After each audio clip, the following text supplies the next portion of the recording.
It wasn't the promotion that changed my life, it was what happened afterward, behind closed doors, where no one thought I'd ever look. Let me know in the comments, where are you watching from? And if you enjoy stories like this, don't forget to subscribe for more. My name's Emily. I'm 32, and just a few hours ago, I thought I was living one of the happiest days of my life. It was a cold Friday night. The city outside my apartment window pulsed with neon lights, traffic horns, and weekend laughter rising from the streets below. People rushing off to dinners, dates, drinks, chasing their little pieces of happiness. And me? I thought I'd caught mine. Today, after years of long hours, missed holidays, and doing twice the work for half the credit, I'd finally been promoted. Senior manager. A title I'd dreamed of, fought for, cried for. And I couldn't wait to share that joy with the two people who mattered most, Daniel, my husband, and Chloe, my best friend. We always celebrated together. Birthdays, promotions, anniversaries, no moment too small. That's what I believed. That's what I trusted. But sometimes, life doesn't break with warning. Sometimes, it shatters quietly, behind a door you never meant to open. I held a bouquet of lilies, Daniel's favorite, and a bottle of wine. My heels clicked on the building's marble floor as I rode the elevator up to our penthouse. I remember humming. I was happy, naive.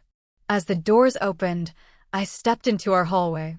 The air felt oddly still, heavy. Our door was ajar. I paused. My first thought was that Daniel might have left it open by accident, but something felt wrong. The apartment was silent except for the faint creak of the ceiling fan. No TV, no music, and Daniel always had something playing. I stepped inside, calling softly, "Daniel." No answer. My heart fluttered with a strange unease. I set the wine and flowers on the console table. My eyes drifted over the living room. A woman's scarf was draped over the couch. Chloe's scarf. Her handbag sat on the armrest. A wine glass, half full, was on the coffee table. My frown deepened. Why was Chloe here alone with Daniel, in our home, and at this hour? I tiptoed past the kitchen, each step sending a chill up my spine. The hallway to the bedroom stretched out like a dark tunnel. Light spilled from the crack under our bedroom door. I heard something. A breathless laugh. Muffled words.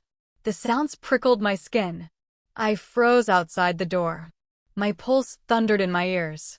I told myself I was being paranoid, ridiculous. Chloe was my best friend. She'd helped me through college heartbreaks, stood beside me at my wedding, held my hand during my miscarriage. She was family. But then I heard my husband's voice, low and hungry, saying words he'd once whispered only to me. "God, you're perfect." My breath caught in my throat. My vision blurred with sudden tears. I felt like the floor dropped beneath me. I pushed the door open. It felt like it moved in slow motion, the hinges creaking like they were screaming for me to stop. The scent of perfume and sweat hit me first. The scene inside was worse than any nightmare. There they were, tangled in our white sheets, Chloe's dark hair fanned across my pillow, Daniel's hands on her bare waist. Their bodies moved together in a sickening rhythm. For a heartbeat, they didn't notice me. The world was frozen. The only sound was the pounding of my heart and the distant city noise filtering through the window. Then Daniel's eyes snapped to mine. His face went pale, his jaw dropping. He stumbled backward, dragging the sheet to cover himself. Chloe screamed, clutching the blanket to her chest. Her eyes, wide with shock, looked into mine, and for a second I saw guilt, then terror. Time felt thick, like I was wading through mud. My mind screamed at me to say something, to yell, but no words came out. The room spun. The bed we'd bought together, the photos of us smiling on the nightstand, they all blurred. "Emily, wait. I can explain." Daniel's voice cracked, his hands reaching out to me. Chloe stammered, "It's not what it looks like." But the words sounded hollow, pathetic. I looked from him to her. My best friend. My husband. The two people I trusted most in the world, tangled in betrayal. I felt my lips tremble. A sound escaped me, a strangled, broken sob that startled even me. I stepped back. My heel caught on the carpet and I nearly fell. I grabbed the doorframe to steady myself. For a brief, insane second, I thought I should apologize. That maybe I'd misunderstood. But the raw truth of what I saw was undeniable, burning itself into my memory with cruel clarity. I felt cold all over. I remembered the bouquet on the console, the wine waiting to celebrate my promotion. The cruel irony hit me like a slap. How many nights had this been happening behind my back? How many times had Chloe smiled at me with these same lips that kissed my husband? The dam inside me broke. Rage, grief, humiliation, they poured through every vein. I turned and ran. The hallway twisted around me. I burst into the living room, shoving furniture aside. I heard footsteps behind me, Daniel calling my name, Chloe sobbing. I didn't stop. I grabbed my purse, nearly knocking over the flowers I'd bought him. The lilies spilled to the floor, petals scattering like the shattered pieces of my life. I bolted through the door. The elevator was too slow. I flew down the stairs, two at a time, tears streaming down my cheeks, vision clouded. By the time I reached the lobby, my breathing was ragged. I pushed out into the freezing night. The city lights blurred through my tears, turning into streaks of red and white. I stumbled down the sidewalk. Voices around me faded into meaningless noise. I didn't know where I was going. I just knew I had to get as far from that place as possible. My phone buzzed incessantly, Daniel's face flashing on the screen, then Chloe's number. I threw it into my bag without answering. I ducked into an alley, pressing my back against the cold brick wall, gasping for air. My chest hurt like my ribs were splintering from the inside. My mind replayed the scene over and over, their tangled bodies, their startled faces, the betrayal. I sank to the ground, hugging my knees, trying to hold myself together as sobs racked my body. The world felt unreal, like I was trapped in someone else's nightmare. But this was my life now, the life they had destroyed. As I sat in the darkness, the city's noise echoing around me, a bitter, burning thought took root in my mind. I had trusted them both completely, and they had broken me. And for that, they would pay. I don't remember how I got home that night. Not to our apartment, that place felt poisoned now, but to the tiny guest room I rented years ago in the building next door when Daniel and I first moved here. I stumbled into that cramped space, locked the door behind me, and collapsed onto the lumpy twin bed. I stared at the ceiling until the sun rose, unable to cry anymore. My body felt hollow. I kept seeing them every time I blinked. Chloe's hair spread across my pillow, Daniel's face twisted in shock, the sheets I once called home wrapped around them both. That morning, I called into work and told them I needed a few days off. My voice sounded small, foreign. My manager hesitated, then gently said to take all the time I needed. I hung up and lay perfectly still, like a corpse, the covers pulled up to my chin. My phone buzzed with dozens of messages. Emily, I'm so sorry. Please pick up. We can fix this. I love you. Each notification made my stomach twist. I turned the phone off, the silence a small mercy. Hours passed in a blur. The sun moved across the window, painting the peeling walls in orange, and then darkness again. I didn't eat, barely drank water. I couldn't. The betrayal rotted inside me, a poison I couldn't vomit out. On the second day, Chloe tried. She lived just a few blocks away, and I heard her timid knock at my door before a note slipped through the crack. Emily, I never meant for this to happen. You have to believe me. Daniel said you two were over. He told me you didn't love him anymore. I swear I never wanted to hurt you. I read it over and over, each word more infuriating than the last. Lies, excuses, cowardice. She blamed him, he blamed circumstances. Neither took responsibility. On the third day, I tried to shower, but I caught my reflection in the mirror. My eyes were bloodshot, ringed with dark circles. My hair hung limp, and my lips were cracked. I looked like a ghost. I screamed a raw, animal sound and smashed the soap dish against the wall, shards skittering across the tiles. The rage pulsed hot and sudden, then vanished, leaving me limp. I crawled back into bed, wrapping myself in a cocoon of blankets, trying to block out the world. I didn't answer calls from friends checking in. What could I say? My husband and my best friend shattered my life. Everything you thought about us was a lie. By the fourth day, I was numb. I found myself scrolling through old photos on my phone. Our wedding day, Daniel's arms around me, Chloe standing beside me, smiling. Birthdays, vacations, lazy Sunday brunches. Every image was a knife, a reminder of how completely they'd fooled me. In the background of so many photos, I noticed things I'd never seen before. A glance between them, a subtle touch, the way Chloe's hand rested a moment too long on Daniel's arm. The signs were there, hidden in plain sight, and I had been blind. I wondered when it started. Did they laugh about me behind my back? Did they share my secrets in bed? How long had I been the punchline to their private joke? That night, I forced myself to eat a few bites of cold takeout. I watched the steam curl up from the container, wishing I could disappear into it. But as I chewed, something inside me changed. The pain settled, but it didn't fade. Instead, it hardened, sharpening into a cold clarity. I realized I couldn't stay here forever. I couldn't pretend I was a victim while they went back to their comfortable lives, their stolen happiness. No, I needed to stand up, to take control of what they thought they'd broken beyond repair. On the fifth day, I checked my work email for the first time since the night everything ended. Messages had piled up. Congrats on the promotion. When can you start on the new project? We're all so proud of you. I stared at them, heart pounding. 5 days ago, these words would have filled me with joy. Now, they felt like messages from another lifetime. But reading them reminded me who I was before they destroyed me, ambitious, trusted, respected. That version of me wasn't gone. She was wounded, but still alive. I started to plan. I ordered takeout and opened a notebook. In the silence of that tiny room, I made lists. I wrote everything I knew. Dates Daniel came home late, times Chloe canceled plans with me, odd expenses in our shared account. I dug through our records and found hotel bookings under Daniel's name on weekends he claimed to be on work trips.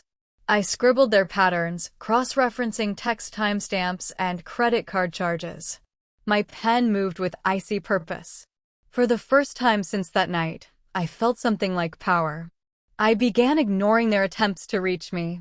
Daniel left flowers at my door, boxes of my favorite chocolates, handwritten letters begging for forgiveness. Chloe called from blocked numbers. I let it all pile up like trash outside my room. I took screenshots of every pathetic message.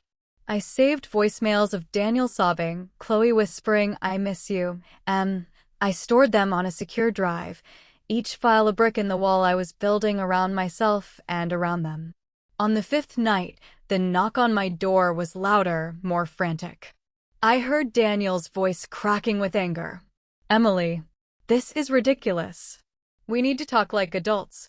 I smiled grimly. The desperation in his voice sounded sweeter than any apology. I pressed my ear to the door, listening as his footsteps faded. I imagined him storming down the hall, slamming his car door, calling Chloe to complain. Maybe they were comforting each other right now, reassuring themselves that I'd give in soon. They didn't know I was already miles ahead of them. That night, I took a long shower.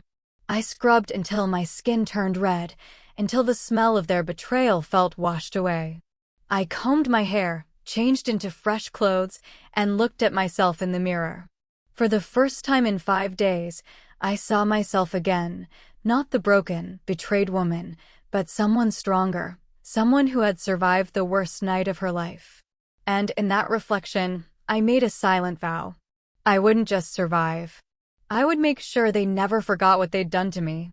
On the morning of the 6th day, I packed my things from the guest room where I'd hidden myself, my resolve solidifying with every folded shirt and zipped bag.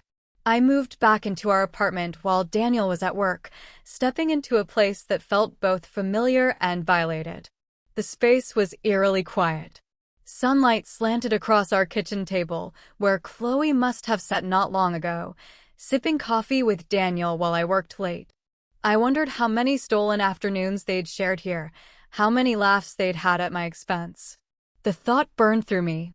I walked from room to room, taking in every object with new eyes. A stray earring glinted on the bathroom floor, Chloe's. Her perfume still lingered in our bedroom, a taunting ghost in the air. How dare she leave pieces of herself scattered through my home, as if she belonged here. I boxed up Chloe's things methodically. A scarf I'd given her as a birthday gift, a pair of earrings she must have forgotten during one of their secret afternoons. I stacked everything by the door, each item a reminder of her audacity. I texted Daniel from a blocked number, using calm words I knew would disarm him. "We need to talk. Let's have dinner with our friends. They deserve to hear the truth." He replied in seconds. "Yes, anything. Thank you for giving me a chance." I reached out to Chloe next.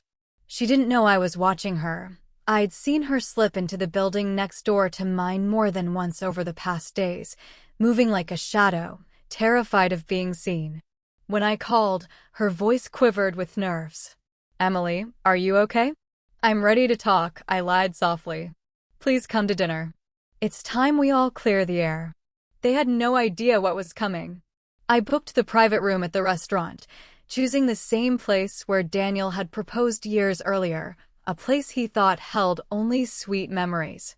I ordered custom folders with the names of every guest embossed in gold, a cruel but fitting touch for the evening's performance. In the days before the dinner, I returned to work, moving through the office like a phantom with a polite smile. Colleagues offered quiet congratulations on my promotion. I thanked them calmly, knowing none of them could imagine what was brewing in my mind. At night, I sat in the living room under the soft glow of the city skyline, organizing every shred of evidence. Hotel receipts lining up perfectly with Chloe's busy days, messages time-stamped late at night, bank records showing Daniel's secret gifts. My notes grew into a timeline so damning it felt like a ticking bomb. On the morning of the dinner, I laid out my dress, simple, elegant, black as midnight, and practiced what I'd say. I experimented with my tone, landing on something cold, steady, unstoppable. They'd expect rage or tears. I planned to give them none.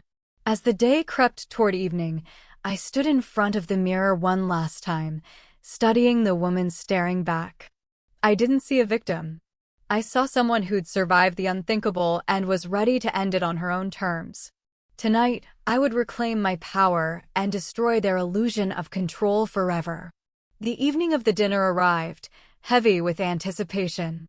The sky was clear, the city glittering beneath the deepening dusk, but to me, everything felt sharpened, every sound and color humming with the electric promise of what was about to unfold. I arrived at the restaurant first, alone. The staff led me to the private room I'd booked, the same elegant space where Daniel had proposed to me years before. Its tall windows looked out over the city lights, its white tablecloths and flickering candles lending an almost sacred stillness to the scene. It was perfect. I placed the folders, each embossed with a guest's name, at their seats. Inside, every lie Daniel and Chloe had shared lay waiting: photos, text messages, receipts, every carefully gathered piece of proof. As I set the last folder down, I caught my reflection in the window, a calm, collected woman staring back, eyes glittering not with tears, but with cold determination. I almost didn't recognize myself, and I liked it. Daniel arrived first, his steps hurried, face hopeful but drawn. He looked relieved to see me. He tried to reach for my hand, but I stepped back smoothly, offering a practiced smile that didn't reach my eyes. "Thank you for coming," I said softly. His shoulders relaxed. He thought he'd won. Minutes later, Chloe appeared in the doorway. She wore a pale dress that made her look ghostly under the warm lights. Her eyes darted nervously around the room, landing on me with a desperate sort of hope. She approached cautiously, her voice trembling. Emily, thank you for inviting me. I've been so scared. I embraced her lightly, just enough to keep the charade alive. Of course, Chloe. Tonight is about moving forward, I whispered. She sagged in relief. Our friends trickled in soon after, their chatter and laughter filling the room with a brittle warmth. Some glanced curiously at Daniel and Chloe sitting side by side, but the mood remained polite. Glasses clinked. Appetizers were served. Daniel cracked jokes he thought would lighten the atmosphere. Chloe forced laughter that sounded hollow. I watched them closely. Daniel's knee bounced under the table. Chloe twisted her napkin into knots. Their eyes kept flicking to me, unsure of where I stood. They believed they were here to smooth things over. That belief was the blade I planned to turn against them. As the main course was set before us, seared salmon with delicate herbs, I stood slowly, letting the legs of my chair scrape the floor. The conversation fell quiet. A hush spread through the room as all eyes turned to me. I lifted my glass and smiled sweetly around the table. Thank you all for coming tonight, I began, my voice gentle but clear. I know the past few days have been difficult. But I wanted us to come together, to celebrate honesty, and to look ahead. Daniel's shoulders loosened at my words. Chloe even managed a shaky smile. But several friends shifted uncomfortably, sensing a tension they couldn't quite place. I set my glass down. My hand rested lightly on the folders. Before we can move forward, though, I continued, my tone turning icy, we need to talk about what's been happening behind closed doors. The room froze. Friends glanced at one another, frowning. Daniel's smile faltered.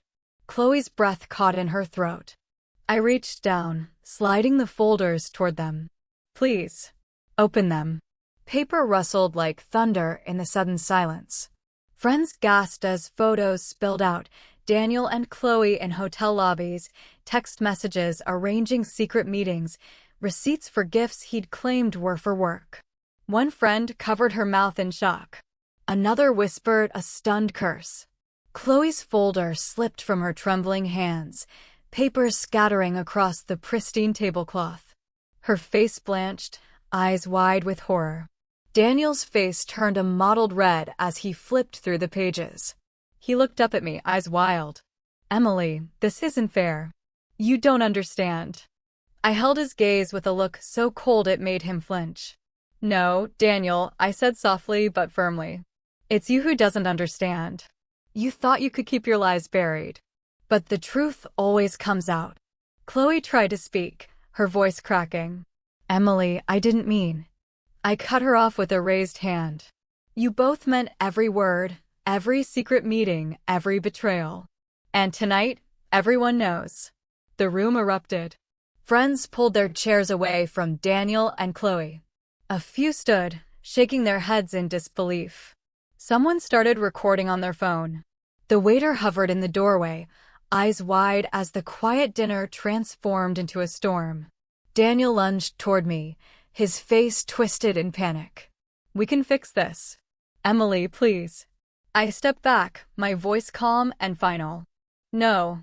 I already fixed it. This is over. I turned and walked to the door, feeling eyes follow me as I moved through the room with quiet certainty. I paused at the threshold, looking back one last time. Enjoy your evening, I said softly. You'll need each other now more than ever. I stepped out into the night. The door swung shut behind me with a satisfying click, sealing them inside the chaos they had created together. The moment I stepped out of the restaurant, the night air hit my skin like a shock of cold clarity. The city around me felt alive, honking horns, laughter from bars, neon signs flickering in the dark, but I was steady, untouched by it all. I walked without looking back, each step lighter than the last, as if the weight of betrayal was sliding off my shoulders. I didn't go back to our apartment. I booked a hotel room across town, a quiet space where I could breathe without feeling their ghosts at my side. I stood at the window, staring out at the endless city lights, and I felt it for the first time. Freedom. My phone buzzed without pause. Messages flooded in from friends who'd been at the dinner and from those who'd heard about it within hours. The video of my confrontation, that quiet, devastating reveal, had spread faster than I imagined. Emily, that was powerful. I'm so proud of you. You were incredible. They deserved it. I had no idea. I'm so sorry you went through this. I read each message calmly, my hands steady. I felt like I'd stepped outside the ruins of my old life, watching the storm rage behind me while I stood untouched. Daniel's calls came next. His name flashed again and again on my screen. I let them go to voicemail. His voice, when I listened later, was a mixture of panic and fury. Emily, please, please, let's talk. We can fix this. How could you do this to me? You've destroyed everything. Pick up the phone. Stop this madness. I didn't reply. Every desperate word was music to my ears, proof that he was unraveling, powerless. Chloe's messages were softer, more pitiful. Emily, I'm so sorry. I don't know what to say. Please, can we talk? I never meant for this to happen. I ignored her too. I had nothing left to say. The fallout came fast. Daniel's company called him in for meetings. Rumors of misconduct spread, the secret trips, the suspicious expenses, everything I'd laid bare at that dinner. By the end of the week, he was suspended, his future with the firm in jeopardy. Chloe was fired almost immediately. Her boss had seen the video. Her friends turned their backs on her, embarrassed, disgusted. The woman who once strolled through our neighborhood with her head high now moved like a shadow, eyes downcast, as if she could disappear. Friends kept me updated, whether I wanted the details or not. Daniel's trying to find another job, but his reputation's ruined. Chloe moved in with a cousin outside the city. No one will take her calls. I didn't seek out these updates, but I let them wash over me, each one a quiet reminder that I wasn't the only one who saw them for what they were. I returned to work the next week. I walked through those office doors with my head high, my back straight, and a quiet strength that no one could mistake. Colleagues offered me warm smiles, kind words, and genuine support. The promotion that once felt overshadowed by heartbreak now felt like the first stone in rebuilding my new life. I started therapy. The sessions were hard at first, picking through the wreckage of trust, confronting the pain, the anger, the humiliation. But slowly, I found my footing again. I learned that healing wasn't about forgetting. It was about choosing not to let their betrayal define me. The story of that night became legend. People told it with flourishes, that I'd thrown wine in Daniel's face, that Chloe collapsed in tears, that I delivered a speech that could have been written for the stage. I didn't correct them. Let the story grow. Let the truth of what I'd done echo longer and louder than their lies ever could. Daniel left the apartment soon after, his face hollow the last time I saw him. He didn't speak. He just turned away and vanished into the crowd. My apartment became mine again. I filled it with fresh flowers, soft music, and peace. No more shadows. No more ghosts. Just me, standing strong in the home they thought they could take from me. I had survived. And in surviving, I'd won. I thought it was over. I thought the confrontation had closed the book on Daniel and Chloe forever. But life rarely lets you step away from chaos without one last gasp of drama. It began with a letter. I found it one morning tucked into my mailbox, wedged between bills and flyers. The handwriting on the envelope made my stomach twist. It was Chloe's. Upstairs at my kitchen table, sunlight spilling across the surface, I turned it over in my hands, then tore it open.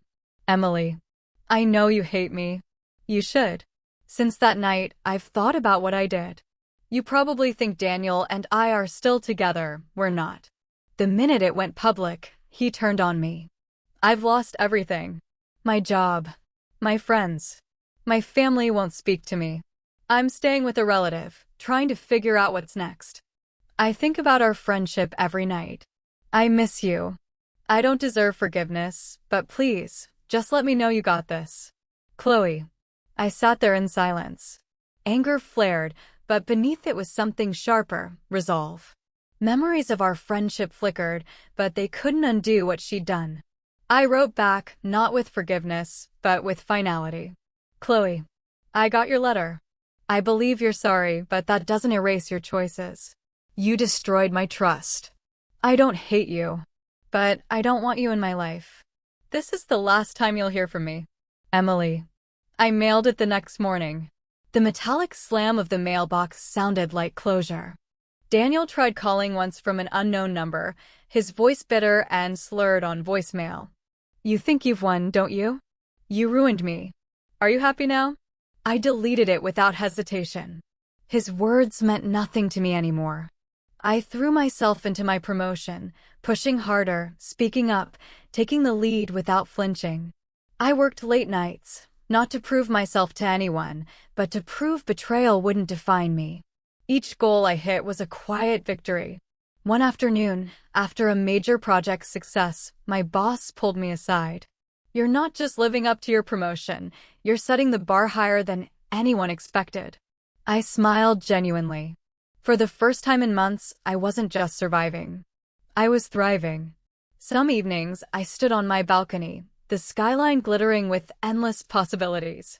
The cool breeze felt like a promise. My future belonged to me alone. I realized then, the real victory wasn't what they lost.